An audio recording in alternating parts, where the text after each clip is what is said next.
Hey gang, this is Fillmore, just letting you know that if you enjoy our podcast, quite frankly, a Howard Stern podcast, and you'd like to donate some money for the upkeep, or you want to request certain clips, please donate to our Patreon page at patreon.com/JimFix. That's JIMFIXX. You can donate as much as you want for as long as you want. There's absolutely no obligation. Oh, no, you sound so nice, your normal voice, and now you come with this little silly, I don't know. I know, it's awful. It's sickening. It is awful, Howard. Well, I always felt I didn't have like a real radio voice, you know? Oh, no, but you have a sexy voice. Hey, sit back down. You mean nothing happened to you? There are people who came to me in this company and said that if I wanted certain people fired, I could have that done, as long as I'd sign here in order to keep me happy. And I said to them, I will never do that. That's a curse. People have a right to work. I don't care who they are. Even if they're people I don't like. I would never take their work away from them. That's just the way I am. That's the one rule I've got. I cling to that rule. I see how it operates. Now, instead, I'm not just the fan or the comic who sits in every once in a while. I see how the place really operates. And I see, yeah, it really is all Howard's call. I was thinking, like, if I could get, like, a Pam Anderson who's got income, it would be great because I got income, she's got income. We're both working. Unfortunately, I met a chick who I really am digging. I'm in love with her. What happens to your goals? You just threw them out the window? I threw my goal out for her. I hope she recognizes what I gave up. If you had to kiss a completely strange girl that you just met, wouldn't you feel maybe that I don't know, maybe it's just me who thinks that. Maybe it's just like real low self-esteem. Wouldn't you think, oh Christ? So you have like I'm apologizing as I'm doing. We joke about it, but you do have respect for women, I think, because you have a sister. Because I know that there are guys in this business who see that as, I'll stick my tongue down her throat, grab her ass. But I think that's creepy. It's totally creepy. There was who wants to mess around with somebody that doesn't want to mess around with you? I felt that Mary McCormick, she's a nice girl. I mean, she's not a loose slut. I didn't care. They said, you're doing a love scene. If you make love to a Howard Stern, or any of my characters that I play in film. All your characters. I know every one of my male characters. And when I'm with a woman, Which in this case was Howard Stern. yeah, I'm playing with your tits. And I'm going to touch them and run my hands over them. Well, That's again, how I make love. they said Welcome, everybody, to a special holiday edition of, quite frankly, QF, rather, a podcast about Howard Stern. I'm your host, Fillmore, a.k.a. Jim Fix, a.k.a. Fillmore Fingers. With me, of course, is my wonderful host, Sam. Hi, guys. And believe it or not, we have the man himself, Mr. Richard Wilson, in house with us. So, everybody, a round of virtual applause. Thanks for joining us, Rich. Oh, my pleasure. I'm glad to finally get to, talk to you face to face. We've chatted over Twitter for years now. Yeah, absolutely. And it's one of those things where I meant to ask you: do you do any other social media besides Twitter, or for the purposes of business? No, I have Facebook, which I pretty much don't go on anymore, just to keep my sanity. Yeah, I remove myself from that, and I don't do LinkedIn. I don't do Instagram. I don't TikTok and none of that stuff. Well, fair. That's a smart man. I like you more now. So I'll get us started off real quick so we're not wasting your time. You started off on the Stern Show as an intern, correct? Yeah, in around 96 or 97. Okay. And what was your educational background going into it? Did you have any kind of AV history, or even amateur-wise? Started off in mortuary science. Wow. And then when I realized can I curse? Yeah. Okay. Yeah, then when I realized all the shit that went on to owning a funeral home and all of that stuff, I said, okay, I'm going to go back to what I originally wanted to do. And that was television. So I quickly changed majors and just, What was the goings on for a funeral home that deterred you from that path? It's not what you would think. It wasn't the gore. It wasn't the fact that you had to learn makeup and hair techniques. You had to learn all types of religious law. All that stuff is fine. Mm-hmm. It was the business. So let's say everybody knows their local funeral home in their neighborhood, and it's a name that's been around for generations. Different people own that business. So it would cost you, let's say, $100,000 to buy the business. Mm-hmm. But to buy the existing name, that has been known in the neighborhood for years and years and years will cost you hundreds of thousands, if not millions. Right. So funeral homes are like franchises? A lot of them are owned by corporations now. Oh, wow. Just like 6 feet under. Yeah, there's a bunch in New York that I knew of that were owned by major corporations. Mm-hmm. And you thought they were like a typical Irish family one, O'Shea Funeral Home or Quinn's Funeral Home. And you would see a small plaque outside owned by, Chase Bank or something like that. Mm-hmm.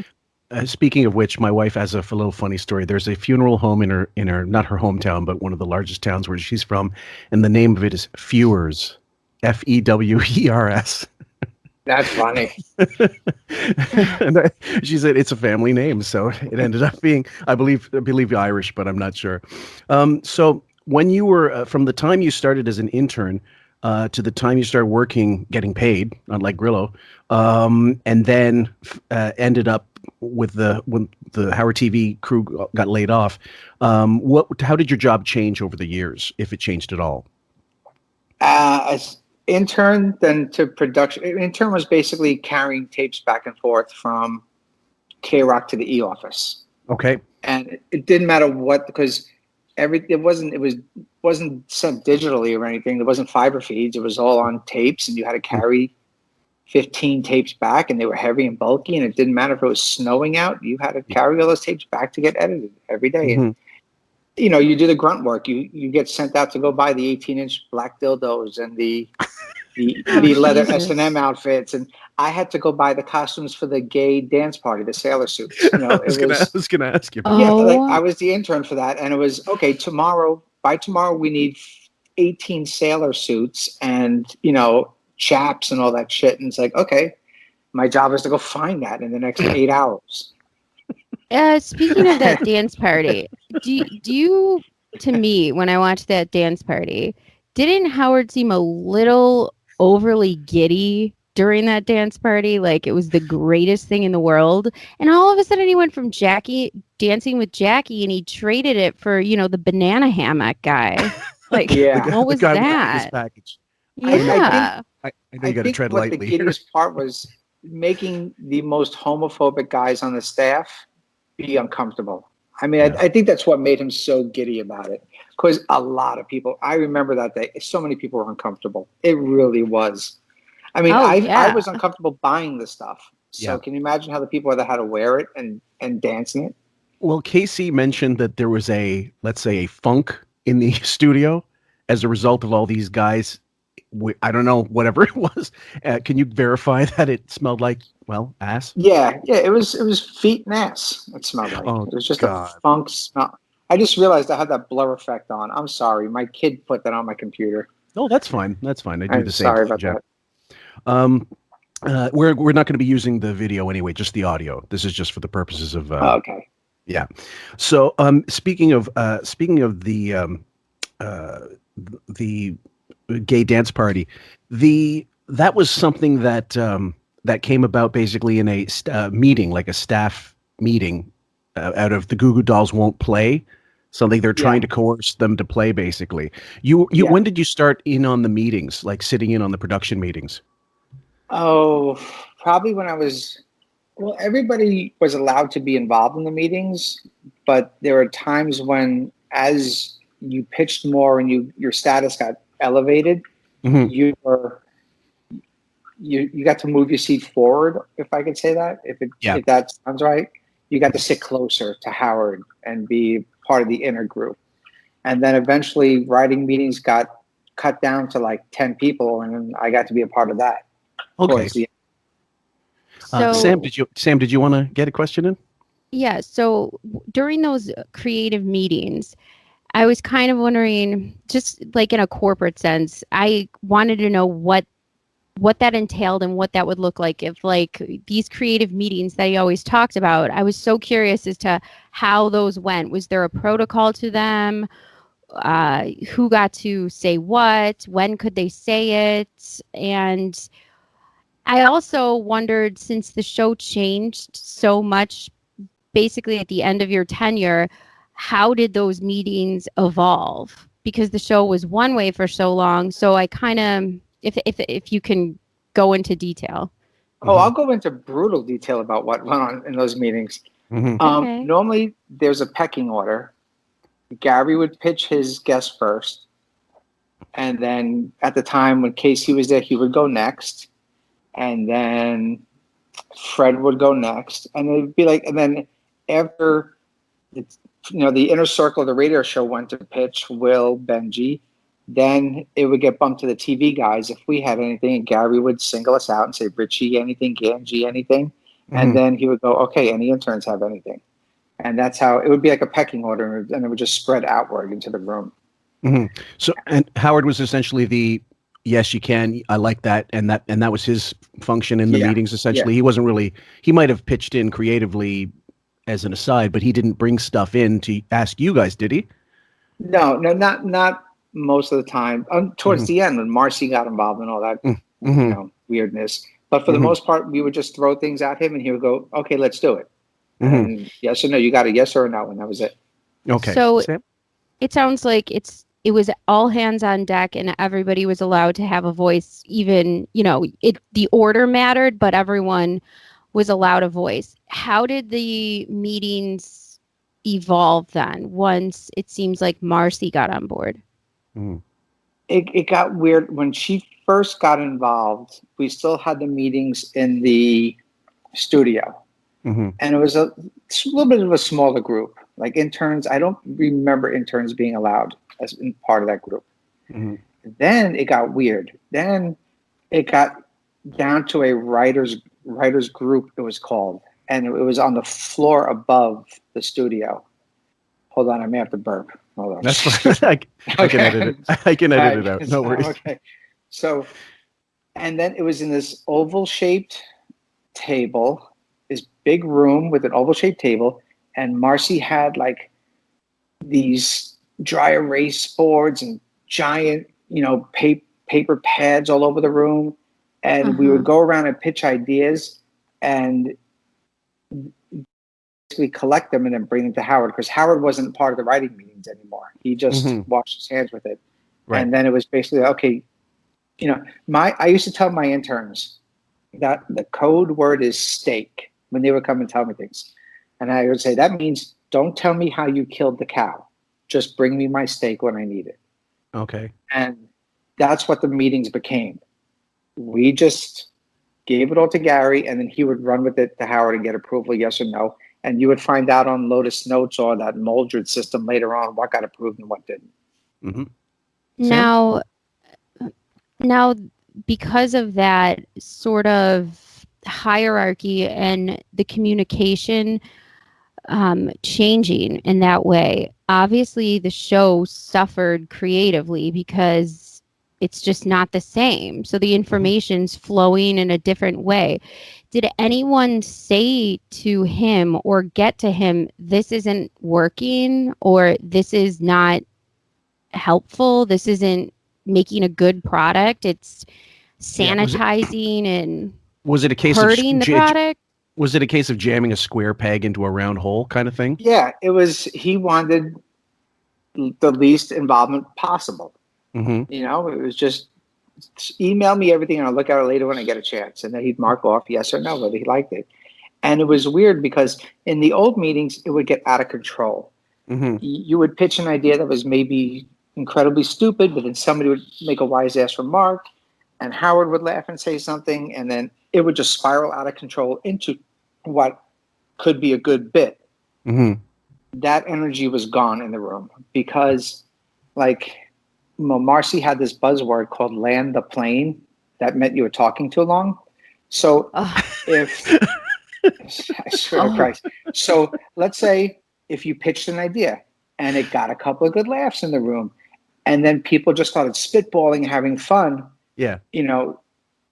She would go, okay, guys, let's land the plane. And then eventually she didn't get involved in the meetings and Gary would have to say, guys, let's land the plane. And he looked so uncomfortable saying that. He's not that guy. You know what I mean? But he would do that, okay, guys, let's land the plane. Right. And that meant shut up and move on to the next person. So just one sec, Sam. This is in relation to all of this. So because Howard, this is the Reddit mole the Reddit a serious problem wrote down. Oh my God, that- I want to talk about this. I will bust this elephant in the room. Let's talk about this. Okay. So everybody's saying that this person on Reddit is me. That's right. I know who the person is. And yes, I would email them all the shit that I know. Right. Are things cut and pasted? Yes. Now, do you have your Twitter feed open? I do. Okay, I'm going to send you something right now. Okay? I'm going to send you something. Okay. I feel like this is demented deep throat. I'm in love with this right now. Okay, I'm sending you something right now. I was emailed the video. Right. You see what it says right there? The date and Howard's shitty Marcy Summit MP4. Oh, yeah. Okay. I was as opposed to the emailed good that, one. Yeah. as you could see, in 2015. Yeah. If I wanted to leak that, would I wait 5 or 6 fucking years to put that out? Like, seriously, would I have sat on that for 5 years when I moved on to much other greener pastures and then all of a sudden release that video? Well, the question is, would you have, if you had it, would you have sent it out? I had it since, what's the date on it? 2015. I've had that email with the video since 2015. No, but I mean, prior to that, would you have? I mean, would you have even bothered? I suppose is the question. No, because I watched the video when I was first emailed it, and I was like, "Oh shit, I remember all this with the Lady Gaga and the fake Twitter things." Yeah. And that's it. It never crossed my mind again. I found it in an email because I knew I had it emailed to me, so I had to go back to 5 years or 6 years of emails. Yeah. Wow, you kept all that? It's in Gmail. You know, I've got like 20,000 emails in my Gmail. Tis Marcy would be mad. Yeah. I know. Yeah. Well, apparently not, because I heard there was a New Yorker magazine article that just exposed that getting things done is useless. Oh, no shit. Yeah. Well, yeah. So basically, I gotta land the plane, you know? Okay. The Reddit mole explained that that Howard had been indoctrinated by either Marcy or someone getting things done related, and they provided him with the David Allen Foundation provided him with Marcy. You know, here's our grifter. You know, because it's just like, it's almost like Scientology in a lot of ways. It's very similar, scarily eerie comparisons I live in Clearwater, to Scientology. Florida. It is just like Scientology. Okay, so because I've right near their headquarters. Oh, wow. So the Sea Org Part 2. So what happens? Yeah. So explain that. This is what I didn't understand. How Don Buchwald, according to the Reddit mole, could not be aware of this happening. That's what I don't understand. Unless he was the one that gave Howard the book and said, "Look, I'm ready to retire. These guys will keep you in good hands." It was from my understanding that she was coming to his house in the Hamptons for 6 months or a year, and nobody knew about it. It was kept under wraps. Now, here's another thing. Okay, if I was this mole on Reddit, okay, sure, Marcy made Howard do a photo shoot. It is the most cult-like, bizarre. Oh, your head would fucking explode if you ever saw this picture. I would not put it out there. Like, I wouldn't even flash it to you right now because it would get out there. Someone would take a screenshot, or it could get out. Her jaw hit the floor. When Stuttering John did a comedy show in Tampa, I showed him the picture. He laughed for 2 days straight about the picture. Now, if I was this mole on Reddit who wanted to put shit out, that picture would have been the first thing to go out. You know what I mean? And the only reason I have this picture is when people bring up, is he that fucked up now? I'll just pull up this picture and go, what do you think? And I'll show it to them. And reactions are just priceless to it. Can you compare it to anything? I mean, like, when Tom Cruise went up and did that speech at the Sea Org and he had that huge Medal of Honor. And it's I can't you don't have to describe it exactly, but is there really like a Norman Rockwell painting that looks similar? No. It's like a Jesus-y. It's something that L. Ron Hubbard would put in a magazine for his people. It's a very, the guy that created Getting Things Done, he's a part of a religion where they believe they're messiahs, and he believes he's reincarnated Abraham Lincoln and a bunch of other weird things. How the fuck can you follow a guy who claims all that weird shit in the first place. I can't fathom that. Sam? Well, if you've worked with Howard for so long, he obviously, the Sarno method TM. with mind and the back pain, the TM. So clearly, and, they're prone to these gimmicks, I feel like, and they really just follow them to the letter. Right. And easily grifted by people. So Yeah. I could see why he did it. Like, that doesn't surprise me. So when he was going through this transition, though, and were you guys able to say when these meetings became so sanitized and different and weird with the whiteboards and the papers and the different rooms, were you able to say, this isn't working, this is not leading to the best product? I mean, was anyone able to communicate to him, this is not helping the show? Or did he just not care? You don't dare say that. That would be like saying, something to the godfather of a mafia thing, like, hey, your shit sucks or something, like, you're no good. Right. Everybody was terrified to do it. Nobody had the balls to step up and say it. Behind the scenes, everybody would snicker and say, this is dog shit. Like, I don't get this. But to his face, nobody would. And I've seen emails from Gary to somebody from Howard TV, like bitching about Marcy and saying how bad it is. Mm-hmm. And this was when she first got involved in the picture. Now I'm sure he, kisses her ass in emails. But when she first came in, I saw the emails of him saying, like, what is this shit? Mm-hmm. And would you say it was legitimately hurting the flow of the work in general, or the comedy aspect of it? And it was not so much we don't want to have to kowtow to this person, this stranger after so many years without her. It was not an ego thing for most of the workers, I imagine. It was just like, this is a roadblock. Yeah, I mean, you were terrified. I've said it before, if you're a Star Wars nerd, she's Emperor Palpatine and Howard's Vader. She's the evil behind pulling the strings, controlling everything. Mm-hmm. One of these days, we're going to meet, and I'm going to show you this fucking picture, and your head's going to explode. You're going to lose your mind. Just back it up on a few external hard drives, so you don't lose it if your phone kicks the bucket. I literally am getting goosebumps of excitement. Like, I'm like, I need to see this right now. It's good. It's good build up, actually. But like, if I was this mole, I would have put that out a long time ago.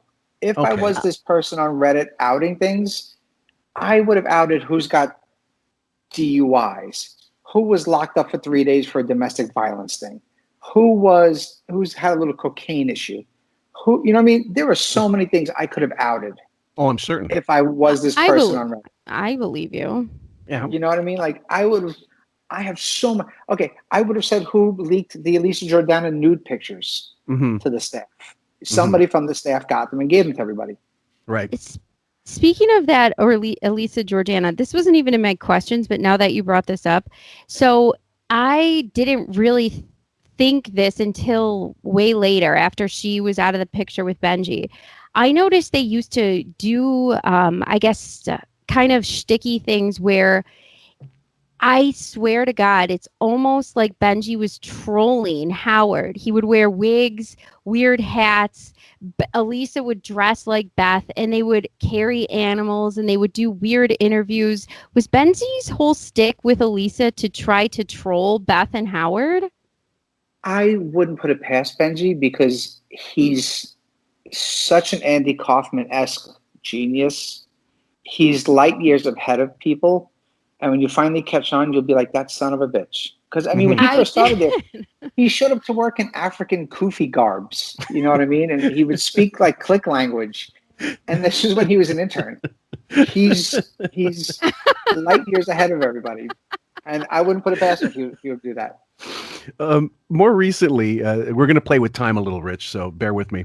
More recently, Ronnie's been getting piled on for, who you voted for and who you didn't vote for. And I know a lot of the times over the years, it's, pick a target, attack them. Pick a target, attack them. But it'd been going on for like weeks and was incredibly, hideously unfunny. And Ronnie, unlike normal, Ronnie really seemed upset. Like, he really upset by it. And maybe that had to do with losing his cat And I mean, just the COVID and just the situation in general is not making people mentally healthy in general. But can you confirm that it's not a work, like he's really upset, or do you want to not? Well, I've always said Ronnie and I never talk about the show.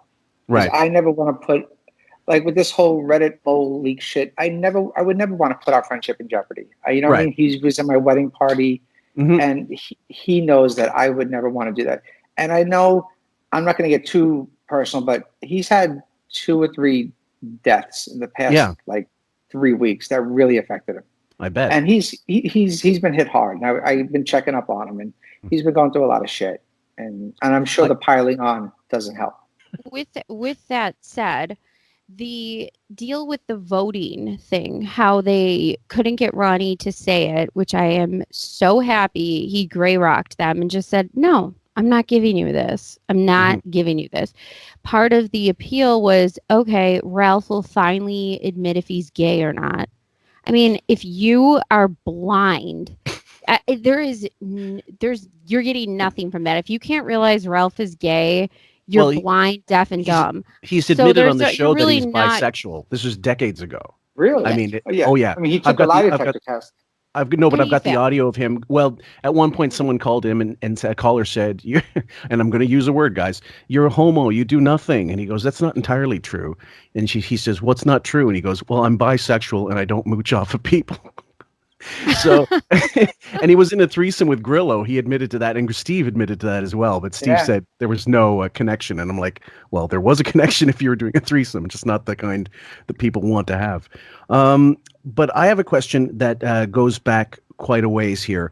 Can you talk a little about the awful farewells so many people get on the show, like Scott Einziger when he left for a better gig, clearly a better gig. And if I had heard that clip of him the last day he was in as a fan, when it was in real time, I would have stopped being a fan because there was nothing funny about it.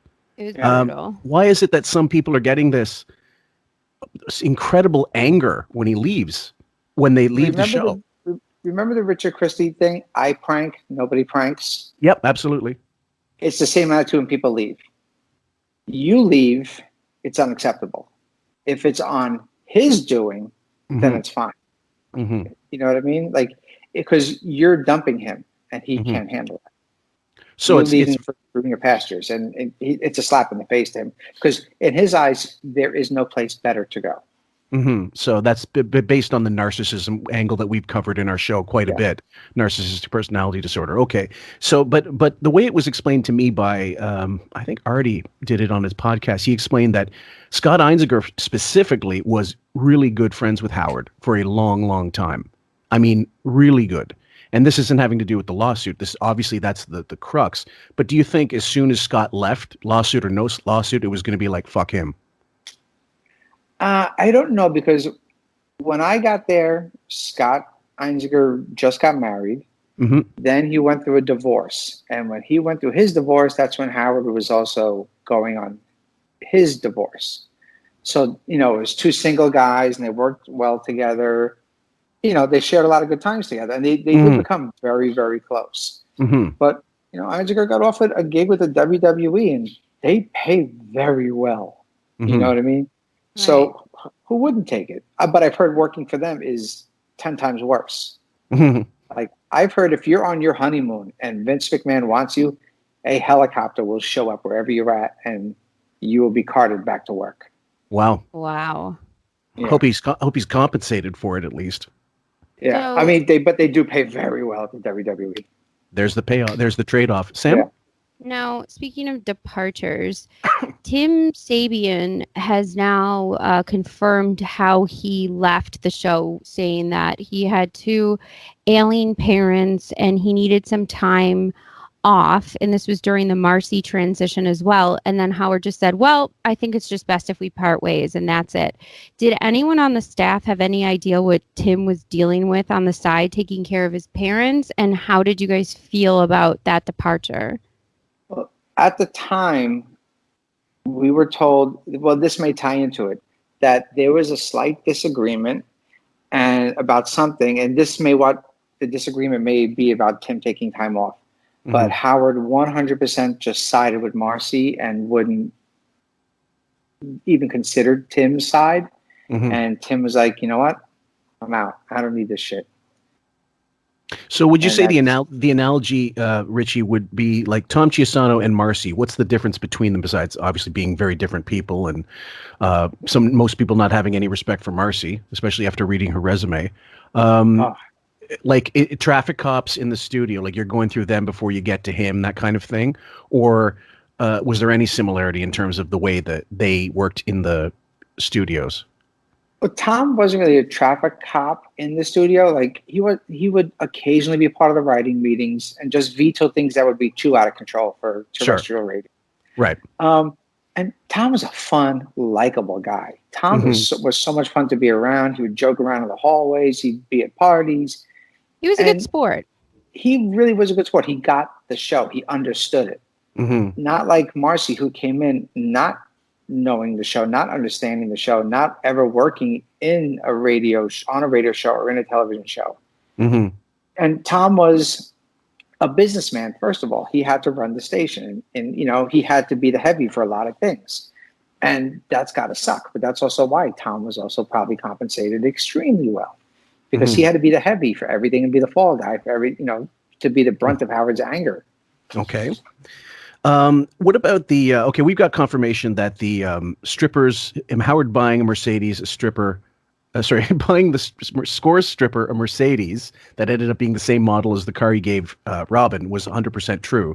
I won't say who said it, but if it was true, and I believe it because he didn't sue the New York Post for this article, he just went after them on the air and that was the end. And we know that Howard only sues when he feels he can win pretty much, except for the lawsuit, the serious lawsuit, which is a whole other epic.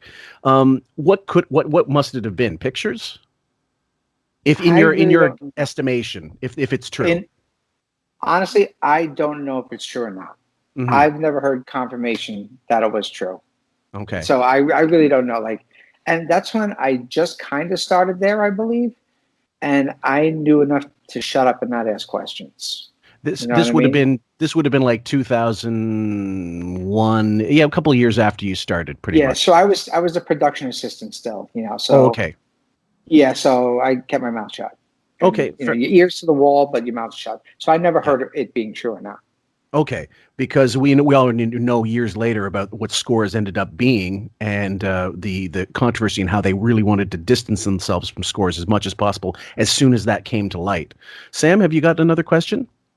Yeah. So when you're filming, it seems like for Howard TV, Ralph would always be a part of like something like set design or picking out outfits for Howard. And for me as a fan, and now, you know, just looking at things in hindsight. Yeah. Was there ever like any discussion of the lack of skill or qualifications that he had for this duty? Like he really didn't go to school for that stuff. And honestly, he didn't work for anyone else but Howard since he was a kid and a parking lot attendant that just, you know, got picked up off the street. He seemed to not be, you know, really qualified in any of this stuff. And then he really didn't make a good work product and never really got punished for it, and then always just kept getting more work and guaranteed pay. Did anyone on the staff ever question why this is happening? Yep. We would send pictures. This is back in the E-days. We would send pictures of what Howard was wearing for that day to Ralph and say things like, "Are you serious with this? Like, do you see what we see?" And also because Ralph wanted it for his files, like he wanted to see like a daily picture of how he looked in the outfit. And most of the time we would just be like, "Are you serious? Like, this is terrible. It looks awful on him." But also don't forget, that's like with the Getting Things Done. It's the grift. Ralph grifted. You know what I mean? Ralph conned his way in to making Howard believe all his shit. Yeah. Like, do you remember the time when the studio floor on the old E show had like these fluorescent strips and like tape lines all over the floor? Yeah. He stole that from a nightclub in Manhattan. I think it was Club Twilo, had the exact same layout on the floor. And that was he was there like the night before. I got a great idea for the studio, and took that idea and put it on the floor. But Wow. it seems to me on the show that Howard would pounce on any sort of screw ups, no matter the size, small or big, except for Ralph. Like, Ralph would just keep getting guaranteed paid jobs and involved in these productions, no matter the lack of his ability or skill. And I am shocked that nobody just was wondering how and why this person was involved. Howard could clearly pay better stylists and people in the business. Real professionals, yeah, absolutely. Yeah. That wouldn't make So him he look could like just- yeah. He could make a deal with a designer. You dress me, Tom Ford. Dress me. That's it. Yeah. Yep. That's So all he has then- to do. So then, We to would- me, did any of you question this relationship? Like, what the fuck is this? Why does he get so much protection, really? He knows where the bodies are buried. Yeah. You know, I mean, that's Wow. basically. I mean, Doug and I used to look at each other and laugh and be like, and we would just shake our heads like, "Can you believe this shit? Like, how is he falling for this shit? Or how does he get away with this?" And he knows where the bodies are buried. He really does. Was it Probably also- more than Ronnie? Was it also a little bit of a fear of pissing Howard off because if Ralph's got his ear, he's got the boss's protection. He's essentially the boss's girlfriend, and you Yeah. can't say shit about it. Really, you could say No, it he would go- between each he would other. He would whine and bitch to Howard if we ever did anything. If we didn't like an outfit or if we wanted something changed, he would complain about it. Then, even at the Einziger times, Einziger would get a nasty email or get called and bitched out for it. Yeah, Sam. I mean, he spent one whole year, I think, on the E! Show wearing wife beaters. I'm not even joking. And nobody said, I mean, like, I cannot look at those. And an entire year on the E! Show was just wife beaters and dragon tat. Yeah. I forget. Somebody said about him that Christopher Reeve has more muscle tone than he does. I forget who said it, but it was one of the funniest goddamn lines ever. I think Jackie said it, but it was one of the best lines ever. It would have to be from somebody like Jackie, absolutely. Yeah, it was great. And it really is like, the same reason he mooched himself into John Stamos' life, Sam Simon's life. He's got the gift of grift. Yeah. And well, I mean, we have another theory, but we'll save it for another Yeah, time we'll when save we're that able for to do another it. time. Yeah, when we're able to not have to get litigated. Okay. You were just interning right about the time of the major hype of Private Parts, right? I got Like- there right after the movie. Right after. So what would you say the feeling was when the film didn't become a blockbuster? I mean, it made its money eventually on video and rentals, so it's not like, the company went bankrupt because of it. It went bankrupt for a bunch of other shitty films, but as well. But was it like a buzzword? Don't mention it, that kind of thing. Was it distance ourselves from it because it's a failure, or Nope, was it? not at all. In his eyes, you know what I mean? It was Avatar. It was, Titanic blockbuster.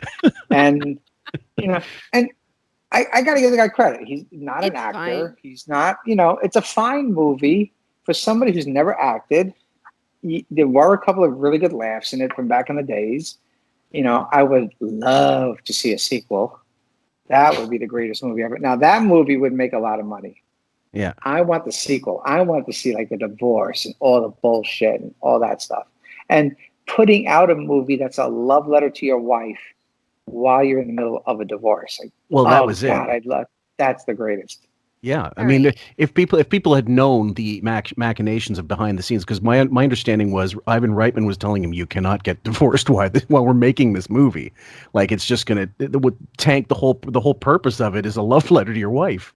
Yeah, that's like the guy who wins the lottery and he can't claim it because he's getting divorced and he has to wait till the divorce is final before he can cash in the ticket because otherwise she'll take it. Yeah, Sam. So Howard, after his divorce, and like obviously you're now in this picture too, it was the first time in his life like he's taking his kids on his own and he's meshing them with Beth. And Or trying did he ever to, yeah. did he ever vocalize to you or to staff any issues specifically with that? Because there was a point where he just stopped mentioning his kids altogether. And obviously Beth and his kids are hardly ever pictured together at all. Mm-hmm. I was just curious how or if he vocalized any issues during that time period and transition of putting her in their life and him being a single parent per se. Sam, did you mean off the air? Yeah. Mm-hmm. Not really. It was he kept everything pretty much close to the chest. Like when we would go to those dysfunctional family picnic concerts, his kids would be there, but they were never like, oh, there's Howard's kids. They were just two girls hanging out. Yeah. You know. And the youngest daughter, Ashley, I think her name is, when she was really young and Howard was going through the divorce, she would come to K-Rock because those were days that he would have her. And, you know, nobody went near her. Everybody just steered clear of her. Sure. Because, you know, she's a kid and they're going through a divorce and it's rough. So, you know, it was like, don't go in the green room. Ashley's in there. And okay, don't go in the green room. Yeah. And that's pretty much it. And I've heard stuff about the kids and Beth not getting along. I've never seen it firsthand, but I've heard like there's no love lost between them. Yeah, which wouldn't be unheard of between like step parents and the person they married's kids. That's not completely science fiction in any relationship. Sam. So during this time period too, there was something like I think it was called the Jingle Ball. And Opie and Anthony specifically mentioned the fact that one of Howard's kids OD'd and they had the ambulance person or somebody that worked in the hospital tell them on air. And that was then never talked about. It was like a huge, Opie and Anthony got in huge trouble for talking about it. Did that happen? The stories I was told from people who were told the story from someone else was that it did happen, and apparently he made the ex-wife go to the hospital because he was too embarrassed to show his face and didn't want to be seen there. Wow. So the story I heard is that that's the story I heard, that was it allegedly happened that way.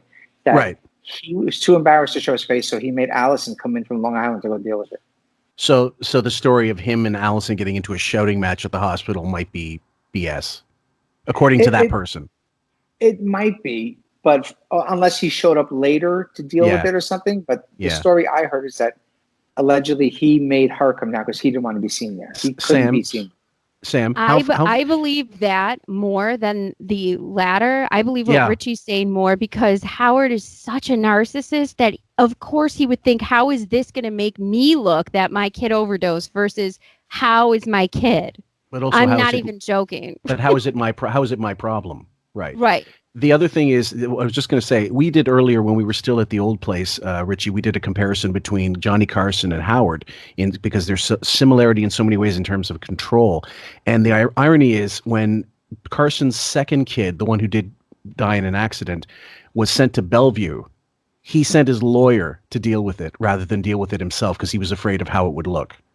Isn't that amazing, like irony, like a comparison? Yeah. I mean, I remember hearing the story about the jingle ball incident, and then later on it was told to me, you know, the version I heard was that he just couldn't be seen there. I'm going to play a clip for you, Richie. I hope it sounds fine. It's just like it's Ralph calls in and mocks Doug Goodstein. Sorry, Doug.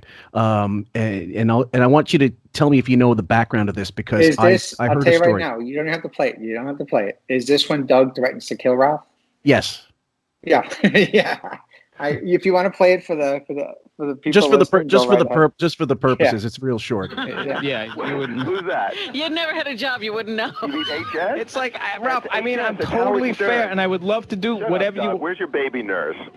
Did your wife can't take care of the kid herself? Ralph, if you make one fucking comment about my kid, I swear I'll strangle your fucking neck, dude. Now we're talking. Oh, now he's hitting. Whoa! Hey, what easy, happened easy. there? Doug's all riled up. Doug just we get some good Howard TV tonight. Wow, that was a reaction. What was actually shocking to me wasn't that Doug got angry, because I heard the story after the fact was that his kid was in the hospital. His youngster was in the hospital at the time. Is that true? Yeah. And like. That's true. And I love my kid so much. Yeah, and I mean, if a normal human being would have berated Ralph, You're saying that's a low blow, dude. A person with kids, especially. I don't have kids, but my wife and I don't have kids, but we love them. And I could never imagine doing that to a father whose kid was actually in the hospital when that was happening. Because Ralph knew she was in the hospital. There's no way he didn't know. That's worse. That's what I'm saying. That's why it was horrible. That's why he said, Ralph commented about the nurse or something like that. Like he knew, and he went for the low blow. And I wish Doug would have went to his house and strangled him, because I'm that way with my kids now. Fuck with my kids, and I will lose my shit. Well, yeah. So how mad was Doug? Legit? That wasn't a put on. That was Doug being mad. No. Doug was livid. That's the angriest I've seen Doug in over 20 years of being friends with him. Did he ever get over? Did he ever? After that, was Ralph a dead man to him? No, the relationship was definitely strained, but there was no, we had to keep them separated. None of that shit. Like, eventually it blows over. You forget. You don't forgive in that situation. Yeah. Go ahead, Sam. You got one. So that would obviously be like a tension in the show. Were there any office tensions that you can remember that were just so tangible and explosive that lasted for a while? Like, was there ever some inner office tensions that maybe on air we never heard about, but were happening off air that you can remember? Certainly Gary and myself, when I didn't invite him to the wedding, but he was the only one I didn't invite. Yeah. That was pretty tense for a long time. Jason and DePace, that was a powder keg that was going to explode at some point. And it almost did. It almost got violent one day. Really? I remember that. Yeah, they have a video of that. Yeah, hold on. Jason, that was something that was close to getting Jason violent. and DePace, not Jason and Zapin? No, it was Jason and DePace. Zapin too, but Jason and DePace, they almost got physical right at Jason's desk. But their relationship has always been contentious, and that day they had to be separated. Like, it was bad. And so, like, I mean, so was that something that lingered, or was it always going to be it was always contentious between them anyway, so that didn't really affect, it was a blip in an otherwise already tense, forever tense relationship. You hoped, you kind of felt like, okay, we have a working relationship, you can still bullshit and goof around with each other and laugh at meetings. No, from that moment on, it was, just don't let them in the same room together. Don't let them sit next to each other. It was cats and dogs. Okay, I thought, because I thought a lot of it was played up generally for the air anyway. But no, they hate each other. Okay, well, I've got one here that's Zapin related actually. How much did your any breakdown between you and Gary, any work failings of the work relationship with Gary, how much was it affected by the fact that he and Zapin, who you hated, were close pals? Piece of shit. I hated that piece of shit. Gary he knew I hated him, and he always acted like, I don't understand why. Everyone hates Ross. It is, just that. I think Gary's the only one that does like him, but that didn't affect my relationship with Gary. You know what I mean? Yeah. You were able to separate. Yeah. you could listen, there could be friends of mine that someone else doesn't like, and I'm still friends with them, and I don't give a shit. It doesn't affect anything with me. Yeah, it shouldn't anyway. But Zapin, I fucking hated. I still do. I'm still a douche. Okay. Well, this is related to the clip that I played initially. I'll try to play it now. It's just Sal. This was during Win John's job, and Sal. It was recording Brian Phelan drunk, answering questions like trivia, and then he started asking people. And this is maybe the earliest where I heard you. Basically a confirmation of what you'd been saying more recently, that you are the one of the few people that tell Howard that he hangs out with assholes, and let's be honest, I was right all along. So just a real short clip. Then Richie Wilson from me in his drunken stupor. Oh, yes. Had to talk about me. What's one thing you always wanted to tell Howard Stern, but you never had the balls to do so? He surrounds himself with a bunch of douchebag friends. That a lot of people say that they're douchebags, but they won't have the balls to admit it to his face. Boy, Richie's weighing in a lot on my life. I'm getting drunk listening to these tapes. I know. Richie doesn't sound that drunk, though. I agree with Artie. You sounded like you were maybe like 5 drinks in, but well able to articulate that perfectly. Yeah, I was. I see. I love my wife. She just came home and bought me a drink. Oh, God bless you, Rachel. Reese's peanut butter cup old fashioned. That's a good one. Ooh, I'm so jealous. What's in that? Oh fuck! What is that? What's in there? Peanut butter whiskey. Screwball peanut butter whiskey, which is the greatest drink ever. Chocolate bitters and peanut butter on the rim. Cookie butter rim. Oh my gosh, I love. Does it come with a defibrillator? Yeah. Screwball whiskey is the greatest. Oh my God, it's so good. It tastes just like peanut butter. Is this another bourbon? Yeah, it's a whiskey. Yeah, the problem with this is you could drink the whole bottle in one sitting. Once the ice cubes start to melt, you can chug a whole bottle of it. It goes down really nice. So I love bourbon, and 2 of my friends, they own a bourbon company with Pat Benatar's husband. It's called 3 Chords Bourbon. I don't know if you guys carry it, but it's so good. I just love to drink it on the rocks, like big cube and an orange. I love bourbon. I'm writing it down right now. 3 Chords. 3 Chords Bourbon. Oh, it's so good. It's so smooth. Definitely look that up. This is where I tune out and start looking at my bottle of Ouzo and trying to imagine something I do like. No, I love whiskey, but single malts and what have you, like Scotch whiskey. Anyway, sorry. So let's go right back into that clip. You said this would have been 2004. So it was never something that you held in for. You were famous for actually not really holding anything in. When Artie was out a week and they asked, "Hey guys, what do you all think? Should we get rid of him?" You explained flat out. You were the one person that said, "No, you should get rid of him, maybe professionally wise," because you said he liked him, but he didn't make you laugh. You didn't think he was a fit on the show. I didn't. He didn't write. He would just blurt out things and tell funny stories, which eventually became repetitive funny stories. And you found out half those stories weren't true. He's a funny guy. And I will go to the grave saying he is the funniest storyteller. He can tell a story like nobody else. But I am from the old school show. I love Jackie's one-liners, quick writing style. There was such a dynamic. And hearing Jackie laugh like a hyena at his own jokes made it even funnier. And it was just, and Jackie's laugh was just so contagious. It was great. Yeah. I just like that. And I just believe in it. I'm not going to bullshit, somebody. If I don't like it or if I feel a way about something. So did you get any blowback from Howard, or was that ever kind of a thing where he's going, okay, well, it's Richie's on the list now, No, he actually appreciated me for that, and even for the Artie thing, because I was honest. I didn't blow smoke up his ass like everybody else did, and he totally appreciated that. Sam? Well, I think Artie. I think the reason I was a Jackie fan too, but I think the reason why Artie, I don't know, I guess not just because of his funny storytelling, is because Howard became so disconnected with the people and the audience at some point. Sure. Artie became our voice in studio. Sure. Robin and him became so, I guess, unattainable and not relatable with their bullshit that we just needed that voice in studio in order to ground them.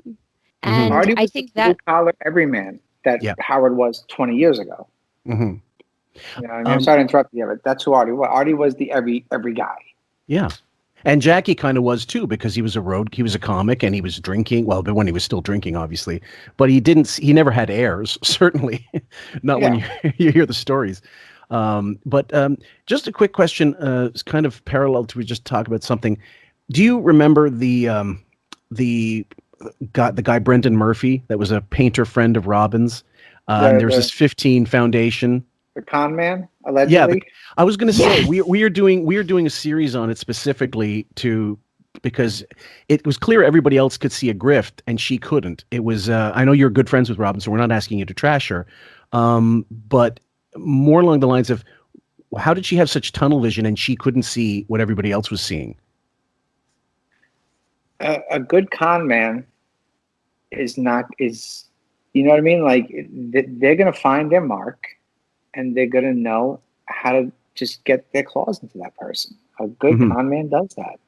And we all knew it. We would all murmur and say stuff to each other like, what's this guy's deal? You know what I mean? With his shirts and hats and he's selling, he's taking money for paintings. And then all of a sudden he was gone. Like, you know, Kaiser Soze, like that. Gone. The story we got was that near the end of that year, would have been 2010, he got busy with Anne Marie, and who was Robin's friend, and still remained friends, I guess, years later anyway, as far as I know. But that basically, I think Robin was trying to get with him, and he went with one of her friends, and that was the big kind of turning point. Any idea if this is remotely true? I honestly have no idea, but it would be interesting to know if Anne Marie was also married at that time. Because we know about her and she KC. was married to KC. Yeah, she was married then, and she played the role good of being like the, you know, I'm a good, faithful wife and all that stuff. She, you know, when all that shit broke, everybody was shocked. With her and KC. Yeah, everybody was shocked. Wow. It's still to this day. They kept it hidden so well. So you're okay. So you're saying nobody had a clue. No, unless in confidence, Gary, Casey told Gary or Howard on the side.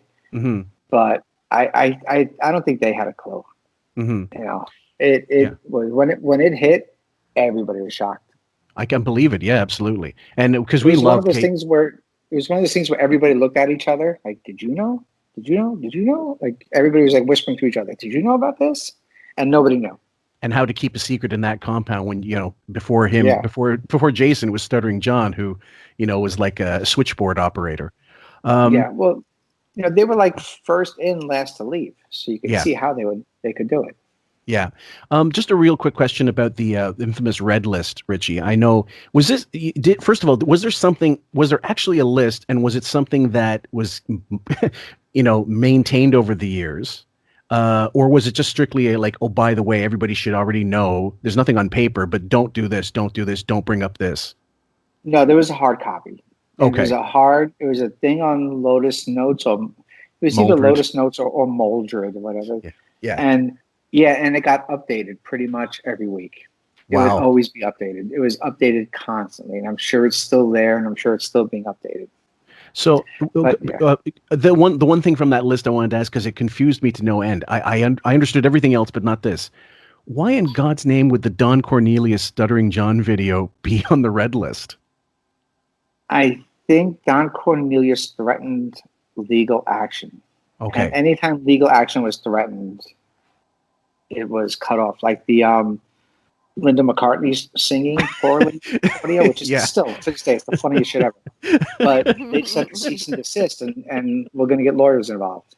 Oh, really? I thought it was just because he had McCartney in, and he was wanting not to piss him off. No, they sent this. From what I understand, they sent a letter.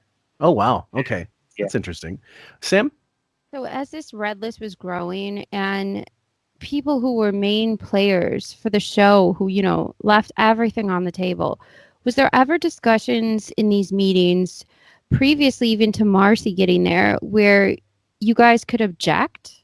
You guys could say, why? Nope. The edict would just be laid down. That is no longer to be played. Did you guys amongst yourselves talk about that? Like, no more Gilbert? You would goof on it. Yeah. And some of them you could understand why. Okay, no more ex-wife talk. Was that part of the divorce settlement? Could have been. You know what I mean? That it could be part of the settlement that they're not allowed to talk about her again on there. Could very well be. But there are some things like, oh my God, you're friends with Rosie now, so no Rosie talk. No. You would see that, and I remember I would look at guys, they would look at me, we'd all just be like, oh, come on, man. Like, this is insane. Like, this is like the writing. It's over. Sam, I completely forgot. I got to ask this. Richie, were you at Howard's wedding? Yeah, I was there. Okay, because I thought I was misunderstood. I misunderstood. I thought it was strictly like celeb. Not to say you're not a celebrity, but celebs. The Chevy Chase toast. How bad was it in reality? And is there any audio or video of it? I know he confiscated cell phones. If there was audio, it would be better than that Getting Things Done seminar. It was Oh my God. most I want it. awkward, cringeworthy, and I really think it was just he played nice to Howard for about a year to become his friend after years of hating each other, and he's just had a chance to get back at him, and he did. And it was just so uncomfortable. It was just uncomfortable. Like, I remember everybody just shifting in their seat, and I can believe it. And the dead silence of the room, and like the servers didn't even pick up plates and knives. You didn't hear a sound. You could have heard a mouse piss on cotton. It was so quiet in that room. It was awkward. It was so bad. So, and if you think about it, everybody at that wedding now, his celebrity friends, they're not friends anymore. Of course not. Mark Consuelos and Kelly Ripa, gone. Yeah. Okay. Well, hold on. So everybody else told him how bad it was, except for Gary, who will, always sidle up to the boss, and Howard, who claimed he thought it was funny. But then over the next year, you don't ever hear there's a call in from Chevy, but he doesn't actually ever come back. So was he just bullshitting and saying, no, he was pissed and he knew it? He was pissed. Yeah. Chevy dropped a nuke that night, and it was. I remember just everybody just being like, "Whoa!" Was that your initial thought? Like, this is totally set up by Chevy? Yeah, with what he said, it's not like he's the drunk guy who got up and said something stupid. Right. He wasn't drunk. He just got up and it was uncomfortable. Like, okay, there was a party Robin threw once for Howard. Down by the waters on a docks by the water. She hired David Blaine to walk around and do card tricks, and Gilbert got up to do a speech, and it was outrageously offensive, anti-Semitic jokes about and he was directing them at Howard's mother and father. They're sitting right there. He was directing these jokes at his mother and father. Holocaust jokes, just like the worst shit you can imagine. But everybody was pissing their pants because it's Gilbert, and you got it. That's his character. Yeah. Chevy did that. That was just a sucker punch to everybody. Nobody expected that, and there was malice in the speech. There's no way that there wasn't malice involved in that. Sam. Okay. This is, by the way, the best thing I've heard, because I, for years, thought that it's exactly what Chevy was doing, just waiting and biding his time, and then he just drops a shit right in the middle of that wedding. He fucking wore jeans to the wedding. You knew he couldn't wait to take a shit on that wedding. Now, the funny part was Beth was like, "Oh, Chevy Chase gave a toast at our wedding," so she was bragging about the, name dropping the fact that Chevy now. Because nobody explained to her what he said. Okay, so here's my question. Beth comes into the picture, right? And now she's being she says she doesn't want to be famous, this and that, but she somehow keeps getting sprinkled into the show in these odd roles and ways, and then she starts making she gets this FHM modeling thing, and then she's on to promote the modeling thing, and then she goes on Letterman. Now these appearances are the most awkward things I've ever seen in my life. I mean, I can't watch them without having secondhand embarrassment. How the hell did you guys not goof on this? And did you all realize this was bad? Yeah, well, the first FHM magazine, I remember he had to talk her down off a ledge because it didn't even look like her on the cover. It did not look like her. It was a horrible spread. The layout was terrible. The photos were terrible. And he had to, off the air during the commercial breaks, call her and talk her down off a ledge. She was having such a meltdown. I remember that. And then, the appearances got, awkward and weird with gift descriptions. That's, that'll go down in infamy. And, she's in charge of all the makeovers. That's like having Ralph be in charge of the fashion makeover. Who are you? But that's my point. Why was she pushed as to me, there is something that seems contractual about their relationship that is odd.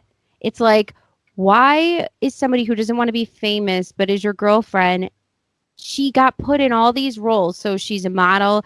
That obviously didn't work out. And then she's a TV host. That didn't work out. So then all of a sudden this animal rescue. Now all of a sudden the two of them are the Mother Teresa's for animals. Like what the hell were you guys thinking when this was all going on? Like clearly they didn't give a shit about animals for 4 or 5 years. And all of a sudden it's this entire makeover that nobody knew you guys cared about this. Like, yeah, he would have stepped on a cat back in the day. Right. He wouldn't rescue Bianca when she fell in the pool. Yeah, exactly. Exactly. It's, they had to find the right, if you're a pro wrestler or if you're into pro wrestling, you got to find the right gimmick till it sticks. So she was SD Jones. What I mean? Like the Undertaker was like, 5 different characters before you hit as the Undertaker. You have to keep throwing shit to the wall. What did you guys think of her wedding dress? What was the movie with Kim Basinger when she came out with that weird like heart shaped like it was a it wasn't a classy one. It was a fancy cocktail gown. Okay. You know what I mean? It was a little. There was a lot of skin. It was. Say no more, Rich. It's okay. There was a lot of skin, and in some clubs they walk around and they ask you to buy a calendar. People wearing that type of dress. You know what I mean? I won't. We won't. I don't know how much longer you've got. Which, I only have a few more questions actually. Go ahead. Christ Almighty. The one thing I was always very curious about was, over the years, how often Howard would sort of retreat behind the microphone, as I'm doing right now, and behind monitors. What would, with the crazy eyes, like the glasses were to hide his shifty eyes, which any psychologist. Yeah, we had to edit that out all the time. So like filming, when there's stationary cameras set on everybody, that's fine. You're just really sifting through footage and seeing what you can do to work around it. But what were the edicts in terms of like, you can't shoot me on this side, no shots, no from behind, no hair shots, that kind of stuff? Yeah, there was that, he had to have the one angle. Yeah. That, he always had to have. And with the shifty eye stuff, we would have to take notes all the time. Like, okay, edit this out, shifty eyes, edit this out. Or like toothpicks. Oh my God, the toothpicks. That was another thing. We had to edit out so much picking of the teeth. It was insane. And it wasn't just like a little toothpick. It was like souvlaki sticks? Yeah, it was like digging and scraping and like a dentist tool and getting in there. And sometimes, like when Robin wasn't there, we had no cutaway shots. There was nothing to edit out. So sometimes we had to email back and be like, dude, we got nothing. We need to leave the shot in. Was there anything? Yeah. Oh, so there was no. So there was no B-roll. You couldn't actually, not B-roll, but you couldn't substitute footage of a day when he was wearing the same gear because it wouldn't match. No, it wouldn't match. And there were some days where Fred would leave the studio a lot to go prepare for other commercials or do stuff. And sure. And when Artie wasn't there and Rob was not there, there was no one to cut to block to cover that shot. So we were just like, dude, we have nothing. We gotta leave it in. Or anything, picking teeth, picking nose, and just all that stuff. We had to just no, take it out. And we could have been done editing the shows probably 3 hours earlier every day. Then we had to cut around all these shots. And who was responsible for editing the video specifically? We would write the notes and send them to our editor, Joe, and he would do the actual editing. But we would be the ones sitting there paper cutting the show basically as it went along. Oh my Lord. Sam. Okay, so 2 things. First, was there anything in the show that was asked to be taken out during your time with filming Howard TV? And since you were talking about Fred, well, I'll get to that one next. But first, was there anything that you had to take out that they were like, we are not putting this in? That is not getting in. There were some, I'm trying to remember. There was one time when 2 teachers came on and screwed around for some kind of prize money. They got naked and did some lesbian stuff. And the second they were done, they were crying, regretting that they did it. Yep. And even though, we tried to tell them, well, you signed a release, doesn't matter. That got cut out. Like they're like, if you break down and cry, that release means nothing. They'll cut. Or if some things are said about like Allison, or if somebody made a comment about Beth, it'll get cut out. Like we'll be told to take that out. Yeah. So Sam, why don't you lead into that other question you were going to ask about the Sal joke? Okay, yeah. So Sal made a joke during a roast. Clearly, it will live on in infamy about Beth. The joke I told him about 10 minutes before. Well, everything he did, and then he said, you have so much vacation off, and then he neighed on mic. Yeah. It will be the greatest thing ever. After that, was there some sort of edict that went down that you guys are not allowed to talk about Beth in a disparaging way anymore? Because it seemed to taper off after that. It was kind of an unspoken word because she called up, she got pissed off at Sal, and I love it because Sal took most of the heat, and I was the one that made up that joke 5 minutes before the roast. So I love it. Sal took the heat for it. He took the brunt. He took the beating, and I love it. But you gave him the joke thinking it would just be funny. You weren't doing it maliciously, were you? Or was it subconsciously? It's a roast. It was just a joke, and there was a follow-up joke it's true. Like, how old are you? And I stomped my foot like 33 times. Like I was counting like a boss. You know what I mean? Like there's a follow-up to that. And it was shit like that. But it was kind of like an unwritten rule. Well, leave her alone. Yeah. Then after that roast, Benji got to interview her for that Yoda buddy book, because she's writing kids books now and whatever. You remember the Christmas gift? Oh yeah. Okay. That's what they sent to my daughter when she was born, an autographed Yoda book. An autographed? Who the hell wants her autograph? Is it worth more than Gary's cells? I don't know. I mean, to be fair, they also they did spend like $1,000 on gifts for my kid. In all fairness, they did. Okay, we're not going to. That gets left in for sure. In all fairness, but they did send an autographed Yoda book because she's so valuable. So when she was being interviewed by Benji, and people were saying, he was very nervous, but he wasn't as nervous as Howard was. And you could tell during that whole thing, he was on pins and needles. And the second she said she cheated on every single one of her boyfriends, and he kept hammering him, he kept poking at that and hammering it. Did you guys in the back and everyone else think, holy shit, this is bad for Howard, or this is bad for her? We were practically applauding Benji because he's a loose cannon, and he went for it. Benji is a loose cannon. He's a shark. He smells blood. He's just going to go after it, just comedically, and he'll just get that 1,000-yard stare and just zone out and just go, keep going. Mm-hmm. He's a genius. The guy's out of control. You guys loved it, right? Oh, loved it. It was amazing. It was like yes, he did it. Keep going. Yeah. You know what I mean? One of those moments where the whole control room erupts. Like, yeah, you did it. Yeah. I have one last question about Artie, specifically about the tail end of his time there. It was clearly, even if you didn't see it, you could hear it in his voice that he was in a bad way. Was there any did the Howard TV guys in general have any reticence to film stuff or edit it? Like, was there ever anything like where you explained to Doug, look, this is awful, or anybody said we can't be doing this to him because we're you're being a part of it essentially? Yeah, I mean, we all knew. Yeah, we all knew what was going on. I mean, except the boss, he turned a blind eye to it. But I mean, to save Artie some embarrassment, I won't get into it. But there were some things that we had to edit out a lot of him doing. Yeah, just like compulsive things that he was doing while he was jonesing or something. Yeah, and it was really awkward, so we would edit those out. Mm-hmm.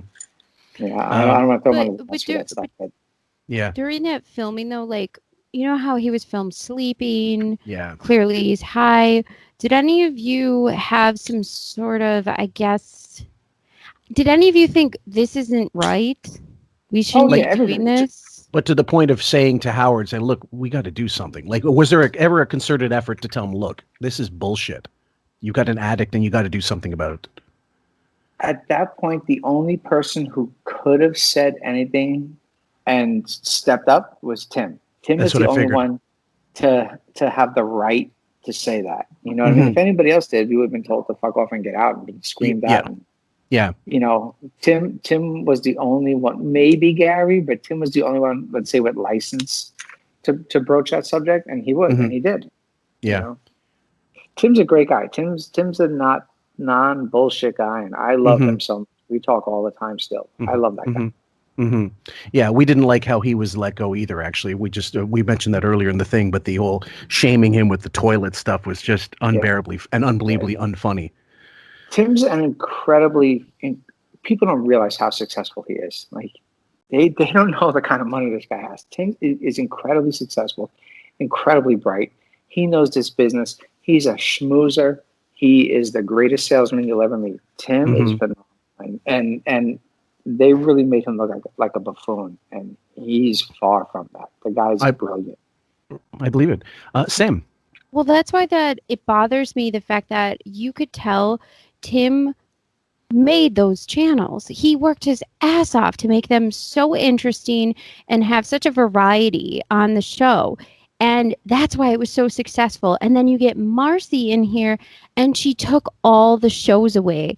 And I want to ask you, when that came down and they took away all those shows that enhanced the actual show and was just this, you know, wonderful array of shows and colorful people and hilarious things, and that Tim built, which was so great. What did you guys think when they just said, we're done with all of that, even though you know Back Office it's Radio. successful? Yeah, Geek Time, Back Office Radio. We would come in the morning and find Tim sleeping there more times than not. Like he gave everything. He gave his marriage practically to that show. He gave everything for that show and for his love of Howard. And then there was a time when all of a sudden, like when Back Office Radio went away because it was becoming too popular. It was a threat. Let's call it what it is. It was becoming way too popular, and it was a threat. And then there was a time when all of a sudden you noticed overnight nobody was on the wrap-up show anymore. Even if there was like an on-air fight. Yeah. They weren't on the wrap-up show. The edict was put out. Howard's the star. Nobody else is. You don't go on that wrap-up show unless you get permission from me. Marcy. Yeah, Marcy. You have to get permission to go on. Sad. Yeah. Really sad. It actually, it is sad. I mean, I kind of figured that's what happened, but to hear that, did any of you say, but this is not what the fans want? Yeah, you couldn't. You couldn't. If you wanted to work, or if you didn't want to get your head ripped off, and you know, there was the rumor going around that if anybody current staff, which I've had confirmed by multiple people, that if anybody from current staff associates with former staff, you'll be blacklisted from the business. Like, oh my God. Oh yeah, that edict. Gary said it to the whole room of staff. If anybody talks to former staff members, you'll never work again in the business. You'll be fired. So he's going to sabotage your career ahead of it if you. Yeah, that was a few years ago when like serious leaks were coming out about major shit going on behind the scenes. Yeah. The leaks were getting out, and that's when he did that.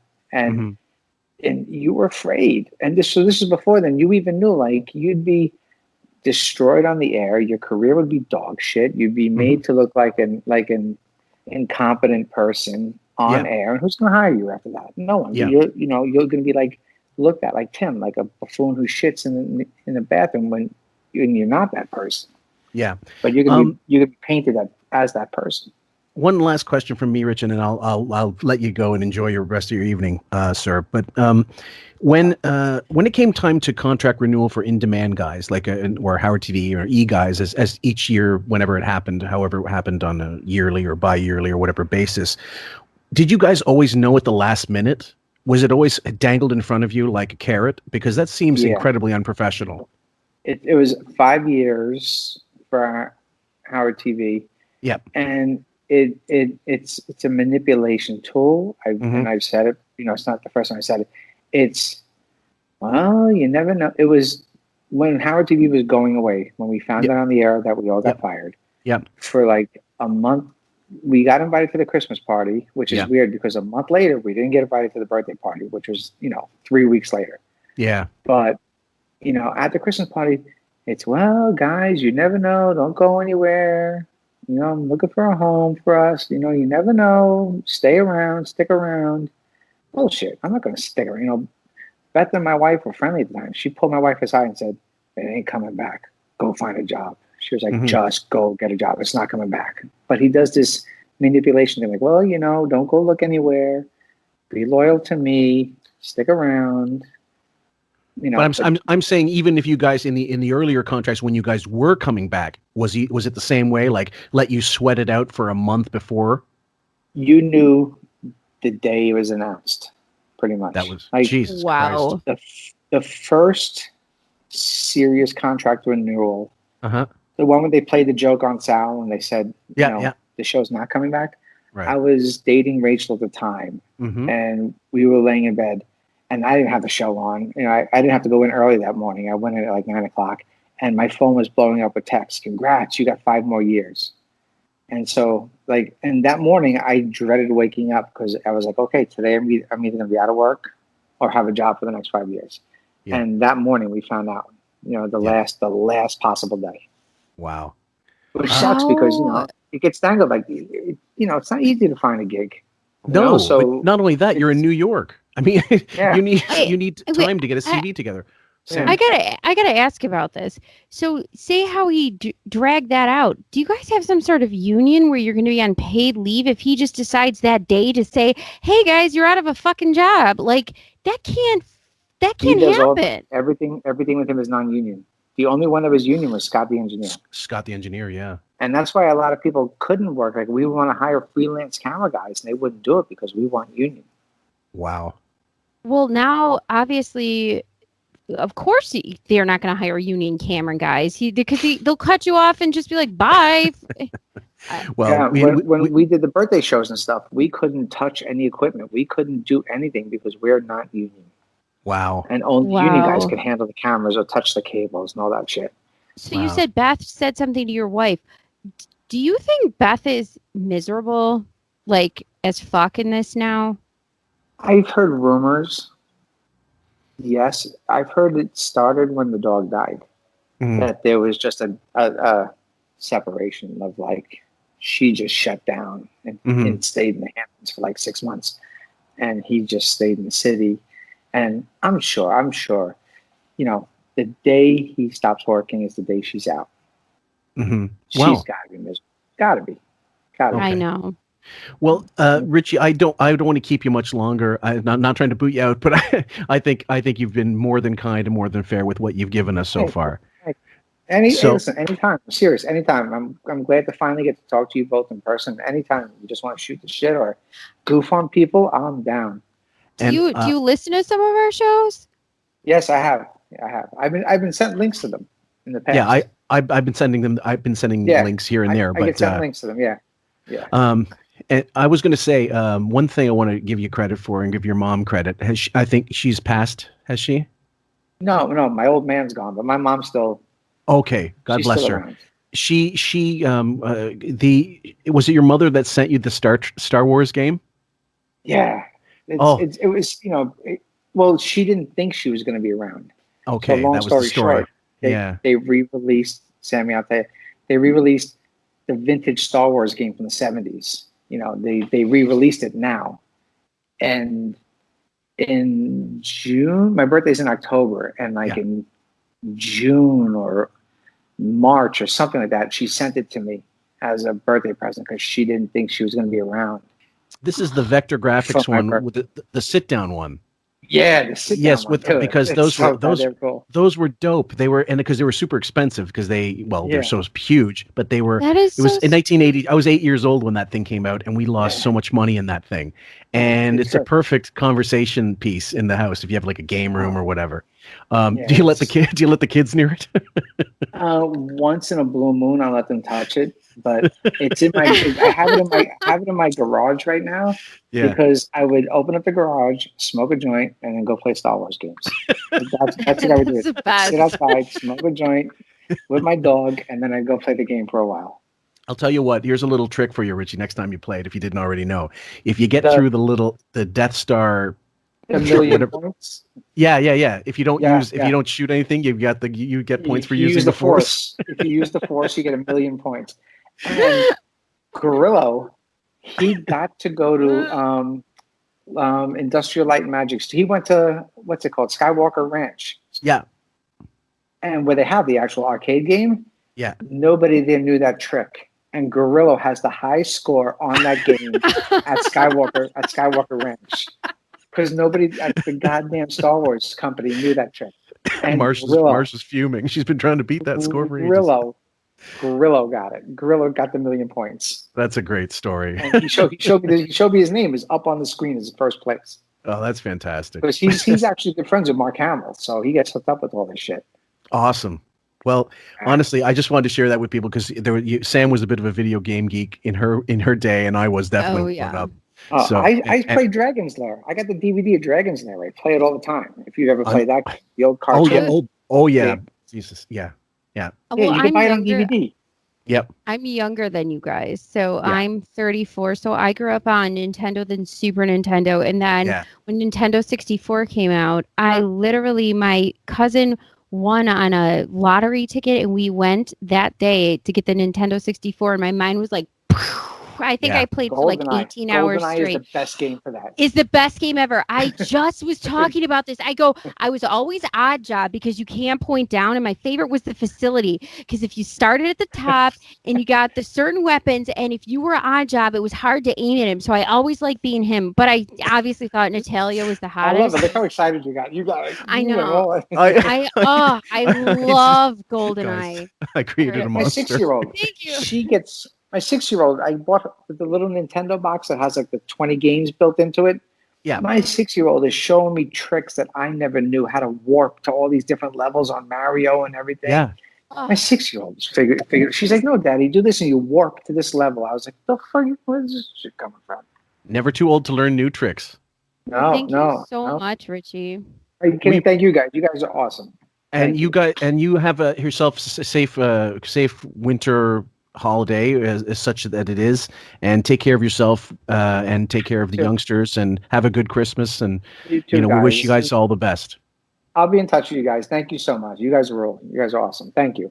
Take care, Rich. I'm gonna go back to getting drunk. Have fun. Cheers. Take care.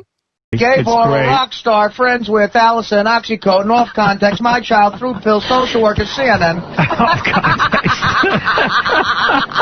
Press release, Beverly Hills, lunch snack, diet. I like you a lot. Black guy at Wendy's. Going, come on, you're great. This is great. Linda Perry, Road Songs, Patty and Samantha, Women Give, Jessica Cincy, I'm happy. ABC. Okay. ABC. There he is. Divine bass player.